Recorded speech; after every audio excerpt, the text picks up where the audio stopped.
So in today's video, I'm going to be giving you guys my thoughts on Kian Harratt returning to Huddersfield Town after his loan has been cut short with Bradford City. If you do go on to enjoy today's video, please make sure to drop a like on there for me. If you could try and hit 70 likes on today's video, that'd be massively appreciated. Subscribe if you are new as well. We are now on the road to 7,000 subscribers, so please make sure you are subscribed. If you haven't already, with that post notification bell, and it's free to do so and it does massively help out. Get your thoughts on this departure as well down in the comment section down below. Now, I don't believe 100% of the reason why Kian Harratt has gone back to Huddersfield is due to his footballing ability. In fact, I think probably 99% of it isn't anything really to do with his footballing ability. It's to do with some other things. Make sure you drop a like on today's video, subscribe if you are new as well, and let's get into it. So if we go back then to Tuesday at 5 PM, Simon Parker tweeted saying, #BCAFC striker Kian Harratt in court, fined for hair coursing. City will wait to see what action his parent club Huddersfield take, but would imagine his prospects at Valley Parade are not good. Now the actual Google definition of hair coursing is the sport of hunting hares with greyhounds using sight rather than scent. The TNI article does then read, Bradford City playing Kian Harratt fined for hair coursing. A Bradford City player has been fined for taking part in a barbaric hair coursing in the countryside.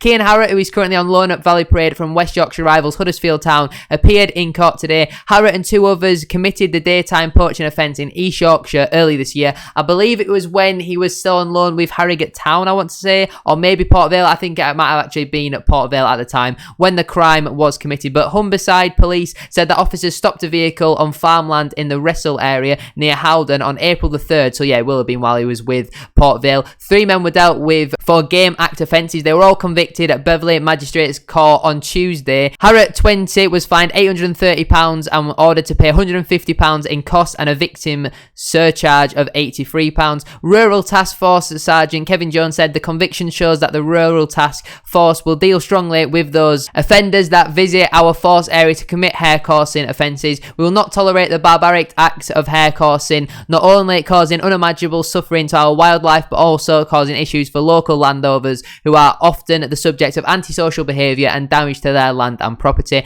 Harratt was the Bantam's 6th summer signing back in June, joining less than a week after scoring at Wembley. He spent the second half of last campaign with Port Vale and netted the opener in their 3-0 win over Mansfield in the playoff final. Already in such a young career, the striker has been on the books at Barnsley and Leeds United. He's also enjoyed loan spells at Harrogate Town and Guiseley. The youngster has struggled for minutes this season at Valley Parade. He was sent off after the final whistle in the opening game of his side's League 2 campaign following a clash with Doncaster keeper Johnny Mitchell. Harratt also missed a penalty in City's shootout loss to Leicester City's under-21s in the Papa John's Trophy. The Telegraph and Argus have approached Bradford City for a comment. Now, after that, it was on Wednesday, I want to say, or it might have been yesterday actually, Bradford City tweeted at midday saying, club statement, we are aware of recent reports concerning on-loan striker Kian Harratt and are working alongside parent club Huddersfield Town in investigating the matter further. Now, their club statement at this time yesterday at 12 o'clock said, club statement, Kian Harratt, Bradford City AFC is aware of recent reports concerning on-loan striker Kian Harratt. The 20-year-old's parent club Huddersfield Town is currently investigating the matter further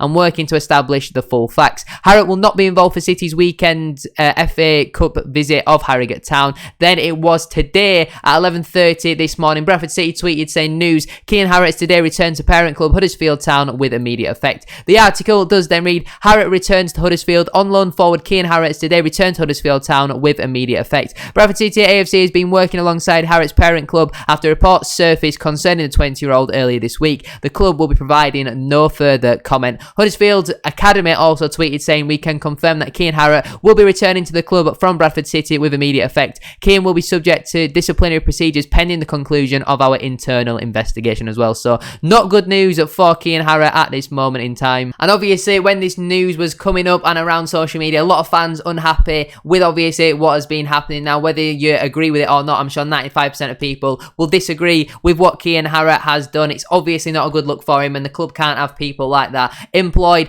at the football club, whether it's a Huddersfield decision or a Bradford decision, or if it's a mixture of both. He wasn't really playing either way, so it doesn't matter all too much. It's not like it's going to be a massive loss for us on the pitch. But with the controversies that have already been going around about him so far this season, season, you know, a lot of people getting involved in his private life and all that sort of stuff. I remember a post that his dad had put on Facebook saying that basically when Kian Harratt wasn't playing, that he needs to come home to a place where he belongs, and a lot of people tagging Port Vale in the comments and all that sort of stuff. We also saw that he was actually selling some dogs. I think it was a couple of weeks ago, it might have been a couple of months ago now. That obviously does all make sense from that point of view, and it is obviously very disappointing to see such a young player with clearly a player with potential to kind of be throwing his career down the drain, doing stupid stuff, and needs to maybe put the right people around him, because doing stuff like that when you've got so many young people who maybe look up to you, it is really stupid. Now, Kian Harratt doesn't need my advice. I'm sure he's got a lot of people around him at the moment giving him the right things, and he's going to look to probably get his career back on track at this moment in time, because while he did very well with Port Vale last season, his loan move to Bradford City has been nothing short of disappointing, to be honest with you. If you have a look at his league stats according to SofaScore, he only managed 5 games at Forest, failed to start in the league. He obviously had a couple starts in the Papa John's Trophy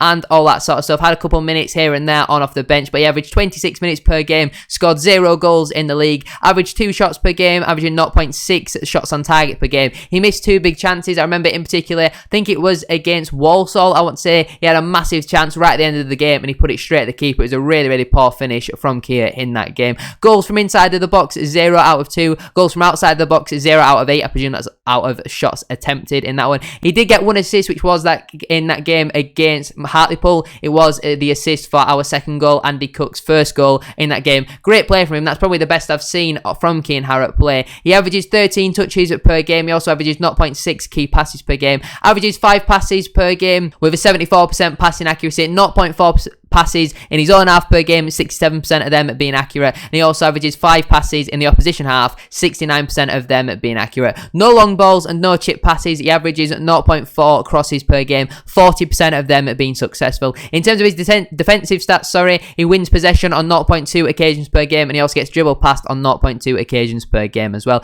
In terms of successful dribbles, he averages 0.4 of them per 90, 50% of them being successful. Total duels was 0.8 per 90, winning 29% of them. Ground duels was 0.4 per 90, winning 25% of them, and aerial duels per 90 was 0.4, winning 33% of them. He lost possession on average 4.2 times per game, 0 yellow cards, 1 straight red card. In his most recent game against Burton Albion, he got a 5.9 rating according to SofaScore. His best performance was in that game against Sheffield Wednesday, where he actually scored his only goal for the club. I think he scored the 3rd goal in that game. He played pretty decent in that game. He also played pretty decent in that game against Hartlepool. That was a good couple of games for him, but since then, when he has played, he's looked fairly poor, to be honest with you. He's failed to make the bench on a number of occasions. If he has been on the bench, he's failed to get onto the pitch as well, which at times I thought is a little bit peculiar, to be honest with you. I think there has been some times where I think games where he should have come onto the pitch. I don't really understand why there has been games where he's been on the bench, we've needed a goal and he hasn't come onto the pitch. That was, for me, was a little bit bizarre. We know there's a player in Kian Harratt. He's a young player though. He's going to have some poor games at times. He is also a League 2 player, so that also increases the chances of him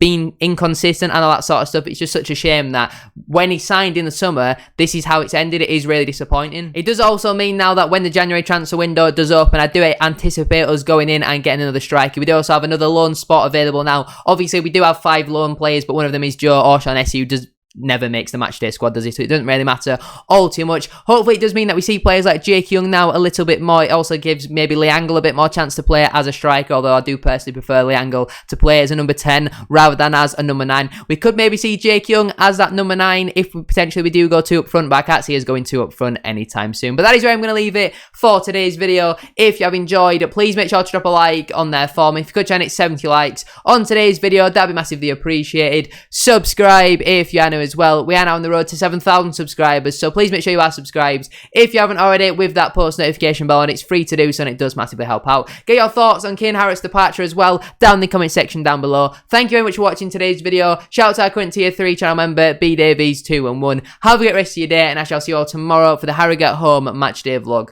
Peace.